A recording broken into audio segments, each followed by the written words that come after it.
Hello ladies and gentlemen, Big Daddy Top Hat here. 2 weeks ago, with the recent release of a brand new Battletoads game in 2020, I decided it was about time we began to go look at the Battletoads franchise and its overall contributions towards gaming. Last time we visited this subject, we looked at the very first entry in the Battletoads series and all of its subsequent ports. This notoriously difficult game that really mixed up play mechanics was an absolute smash hit for the British development house Rare, and their amphibious franchise based off of the Ninja Turtles would result in the company making a lot of money. Like with most gaming success stories, the next chapter in history is the same as with many others. Rare would decide to begin working on a sequel to their popular game. In today's video we are going to take a deep dive look at this effort, see how it built on its predecessor, and what the British development team managed to deliver to Nintendo hardware this second time around. This, ladies and gentlemen, is the mad story of Battletoads in Battlemaniacs, the beginning of a new era. Yeah! The year is 1993, and Rare are reflecting back on their previous year. 1992 was a hell of a period for the company, and the release of Battletoads on the NES proved so lucrative for the company that they would re-evaluate and change how they would develop games forever past this point. As covered in previous weeks, before the release of Battletoads, the company in the recent years prior had been more about quantity rather than quality. In fact, Steve Pickford, one of the brothers who would go on to create Block, probably the most underrated platformer on the Super Nintendo, had worked at Rare for a period during the 80s and early 90s. And in an interview he stated that Rare wanted to make as many games as they could in their window of opportunity. This would result in there being a huge library of games developed by Rare for the NES, which due to their sheer numbers would make decent profits. But these titles were rarely critical successes or standalone sales successes. Battletoads would change all of this, changing Rare's thinking forever, beginning a new era for the company. During this new age for Rare, they would decide to streamline what they did, focusing on quality over quantity going forward. This would be achieved through making two key business decisions. One of these was invested in expensive Silicon graphics computers, which would result in revolutionary games such as Donkey Kong Country and Killer Instinct being ready by 1994, after Rare became a second-party developer for Nintendo. But their other strategic move was to continue to focus on developing their already successful Battletoads franchise. 1993 would see the original Battletoads game ported over to the Sega Mega Drive, as heavily covered in our last Battletoads video. But more importantly, this would be the same year that an all-new Battletoads game would arrive on 16-bit hardware. Battletoads in Battlemaniacs, the sequel to the original Battletoads game, would arrive on the 16-bit Super Nintendo in North America in June of that year. The game generally stayed true to the Battletoads formula, offering a two-player co-op beat-em-up experience, mixed with a variety of levels that feature gameplay mechanics from across the whole gaming spectrum. The game is full of absolute madness once again. The plot of Battletoads in Battlemaniacs features much of the same cast as the original. In this entry, the Battletoads are visiting Gyeochang La Fortress in northern Tibet. For some reason, Professor T. Bird has invited them to witness a new virtual reality game system known as the Total Reality Integrated Playing System. During this technical demonstration, a pig of the apocalypse leaps out of a screen and kidnaps Michiko Tashuku, daughter of Psychone Corporation CEO Yuriko Tashuku, the man who created the virtual reality experience. During this kerfuffle, Zitz attempts to rescue her but ultimately gets captured. An entity known as Silas Volkmeyer appears on the screen, announcing his plans to turn the real world into his own gamescape, and that Michiko and Zitz are being held captive under the evil Dark Queen, the main villain found in the first game. So once again, Battletoads, Rash and Pimple jump into action to save Zitz and a damsel in distress, jumping feet first into the unknown of the gamescape. In this action platforming beat-em-up, the Gamescape presents a virtual world setting, an environment that features computer-generated baddies, all of which have been created by the game's new villain, Silas Volkmeyer. As you would expect from a Super Nintendo title, the graphics have been majorly improved to that of which were included in the original, but a number of changes to the mechanics have been made too, to further try and refine the Battletoads action. For starters, the original game was often criticised for its horrendous difficulty, which is said to have partly existed due to the game's level designer having a much higher than average skill level, who expected others to be able to keep up with his own prowess. One quick change to make this game on the surface instantly appear a little less intimidating is that the Battletoads have had their health meters extended, allowing them to take more damage than previously. The Battletoads combat has also been optimised, allowing players new ways to attack. This included giving each of the characters their own separate combos and special moves. Examples of this include Pimple's ability to change his arms into a big hammer at the end of a combo, instantly killing his foes. Rash, on the other hand, has the power to transform his foot into a massive spiky boot. Nice. So now we have got the basic beat 'em up mechanics explained, let's take a look at this title's levels. The beginning of the first stage sees the Battletoads materialise into the screen, for the first split second as wireframes, instantly highlighting the VR narrative of the game. Experienced Battletoad players will instantly notice the similarities this first stage shares with the opening stage from the NES Battletoads game. The stage features the trademark pig enemy sprites to take out, along with a load of skeleton warriors too. On this red barren stage, the ground is very unstable, and after being prompted by eruption noises, players have to often think fast, as the ground often rises up and down with many parts falling into the lava flow below. This level presents basic but high quality beat 'em up action with projectiles to avoid, unstable bridges to cross, and a boss fight against a huge pig made out of rock at the end of the level. A statue of a Dark Queen looms in the background, reminding the player of what could be soon to come. Like the previous game, there are cutscenes between stages involving the Dark Queen and Professor T. Bird to continuously progress the game's narrative. Stage 2 sees the players descending down a long shaft, in yet another callback to the previous entry. Rather than abseiling down this time though, the turtles, toads, are riding what can only be described as a high-tech mechanical hover disc. I have to say though, I do like how these vehicles can be utilised as weapons when the Battletoads kick it downwards, pulverising foes. In fact, it can be fired horizontally too, allowing for all sorts of fun long-range moves. As one would expect, the level of challenge picks up the deeper a player descends. Enemies increase, spiky obstacles multiply, and projectiles become more threatening.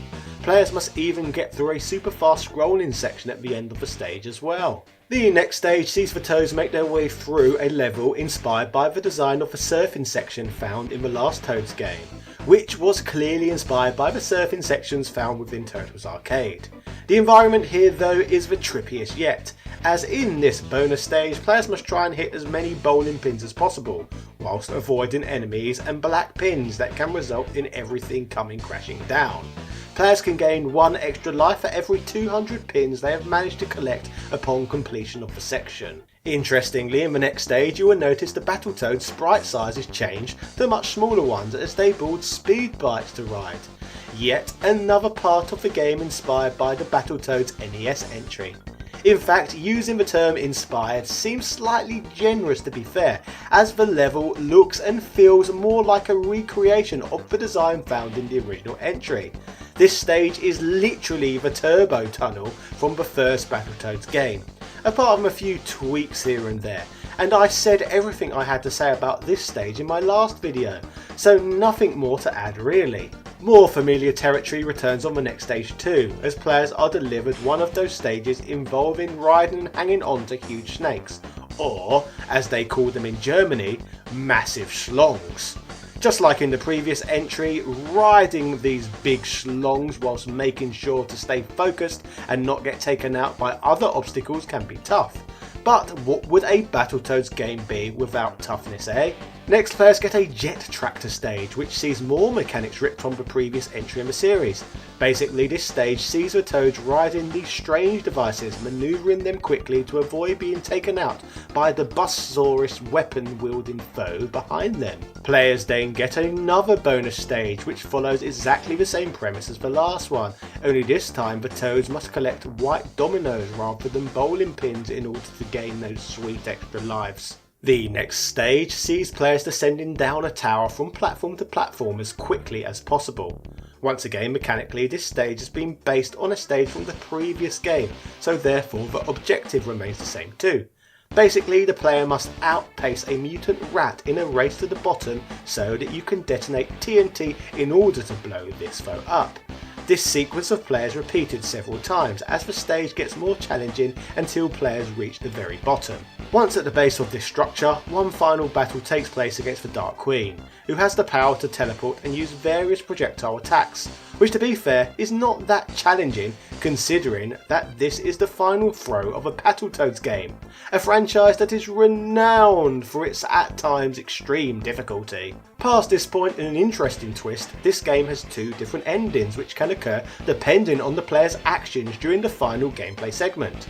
Basically, a good ending is achieved if the player is able to successfully shoot 3 missiles at Volkmaier's teleporter. This causes the ship to crash into the Himalayas and is recovered. Sadly, however, Volkmaier is nowhere to be found. But in a worst case scenario, players can miss shooting the teleporter altogether, leading to the villain getting away, leaving the Battletoads feeling completely dejected. Now, as you would have seen from everything I just showed you, it's difficult to look at Battletoads in Battlemaniacs as a true sequel, as it recycles so many stages and gameplay elements from the older 8-bit entry in the series.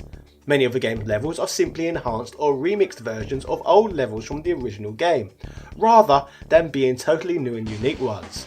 I guess when it comes to the original Battletoads and Battletoads in Battlemaniacs, it's a bit like the differences and similarities between Starwing on the Super Nintendo and Lilac Wars on the Nintendo 64. It's a similar game with a lot of repetition between the two, but a lot of refinement. Basically, Battlemaniacs feels more like a reimagining of the NES classic rather than a proper sequel. Whilst the game still offers challenge, this game is nowhere near as long and challenging as what was presented on the NES, as the 8-bit game offered even more stages and diversity. Battlemaniacs seems to have cherry-picked some of the best stages from the original and focused on creating a shorter and more refined experience than what we got with the first game. Which is not a bad shout to be fair, as the original game did get its fair share of criticism for both its difficulty and often trying to be the jack of all trades yet a master of none. However, the 8-bit classic's greatest flaws were equally its greatest strengths, so this 16-bit game doesn't quite offer the same long diverse experience. The game would receive good to mixed reviews, with journalists highlighting similar strengths and weaknesses in 1993 to what I brought to the table today. Being a Western developed game, this would be a rare Nintendo game, to excuse the pun, that was released throughout the West before it finally made it to Japan in 1994. Whilst I never owned this game in my own childhood collection back in the day, this was a game I would fantasize about owning after seeing the game featured on the Super Mario All-Stars promotional VHS, which was given out by Nintendo UK in my younger years. In fact, this VHS would highlight a lot of games for me for the first time ever. This was the same tape that I would learn of the existence of Link to the Past, and lots of British developed games such as Starwing, Nigel Mansell, Plock, and of course Battletoads. It was a fun watch hosted by Red the Wolf's Craig Charles. I believe the whole promotion has now been uploaded to YouTube too, if you fancy checking it out for yourself. But whenever I play Battletoads, I think of this tape. Moving past this point in time, rather amusingly, Battletoads in Battlemaniacs, basically a 16-bit reimagining of the original game, was ported back over to 8-bit hardware in 1996. What led to this absolutely crazy development, you may ask? Bloody Brazil, of course, and their market's love for the Sega Master System. The Sega Master System version of Battletoads in Battlemaniacs was developed by Cyrox Developments and was published by everyone's favourite Brazilian company, Tectoy. To be fair to those who ported this game, it's a bloody fine effort, and graphically looks leagues ahead of the original Battletoads NES game, which was obviously also released on 8-bit hardware. A version of every stage included, even the bonus levels, have been produced for this game, so I am thoroughly impressed with this South American effort. In regards to the game's bizarre Master System port, Andy Smith from Sega Power gave the Master System version 72%, praising the game for its varied types of action and occasional humorous touches, but criticising it for its button stabbing tendencies and its high difficulty. All criticisms aside though, praise be to Tectoy for continuing to publish decent games for so long on an aging piece of Sega hardware. Well done. Looking back at the original Super Nintendo version of the game by Rare, whilst I feel Battlemaniacs certainly could have been more original and more innovative, it is still a much more memorable Rare game than the majority of the company's offerings published on the NES. The game was certainly a further step in the right direction for the company, as they were beginning to get the wheels turning for the release of both Donkey Kong Country and Killer Instinct, two of the most popular games the Super Nintendo ever saw. Battlemaniacs marked the release of the first Rare game in the post-NES era, and as we all know, the best was still yet to come from them, becoming one of the most well-respected developers for the next two console generations. Rare shaped the console wars, and the Battletoads games were important stepping stones towards all of this happening, which is why I would love to release videos on more Battletoads games down the line too. It was a very important franchise. So, ladies and gentlemen, that was the mad story of Battletoads in Battlemaniacs, the beginning of a new era for Rare. Let me know in the comment section which is your favourite Battletoads game from the Battletoads universe, and if you are keen for me to talk about more of this glorious franchise in the future. Today's video was funded in part by the fantastic people who support this channel on Patreon, so huge thank yous go out to Sebastian Velez, Carl Johnson, A Murder of Crows, Ao Paulo Lopez, Joseph Raznick, Doug Perkins, BXL Gotham, Normal Guy, Rowan Dinched, Evan Balder, Philip Manth, Canva Rambo 82, Azrael Rarakai, Keith Ferguson, Dropkin Morella, Prince Knight, Michael Cullix, Ago, Jordan Durant, TOG Driver, Angel Light 85, Alethea Swanson, Timothy W. Haskins II, Nick Daniels, Princess Zana, Carlos Domingos, SpongeMat B, Glenny Glenn, Daniel Daly, Computer Man, House of the Ted, Gary Pinkett, ECU Professor, Aaron McNamara, Instant Gratification Monkey, Man Shovel, James Bishop, JB, Posty XL, Michael Hall, Bubba Kitty, Ron Studd, Hootie McBoob, Langston Miller, Noob, Casey Wright, Zai, Brian Barry, Chris Margarine, Stephen Lewis, Sarah Powell, Vladimir Renee, Sarai H. Al Sarai, Marvin Ariliga, Chris Cool, Adrian Hannington, Bernard N.G., Marco Soto, Richard Stu Stewart, James McDonald, Crazy Yo, Hans Christian, Time Lord Soundwave, Dan Van Daan, Adam Castin, Gregory Smorady Whisk, Rick 67, Lewis Viant, John Bates, David Bell, Angry Little SOB, Mike Bruno, Chris Fisk, Ivan M, Paul Elliott, Mean Machine Dean, Antonio Rodriguez, Craig Jenkins, Tom Elliott, Retroverse.com, Synth Spaces, Andrew Bazansky, and all of my other patrons who make all of this possible. I love each and every one of you very, very much. I love you long time.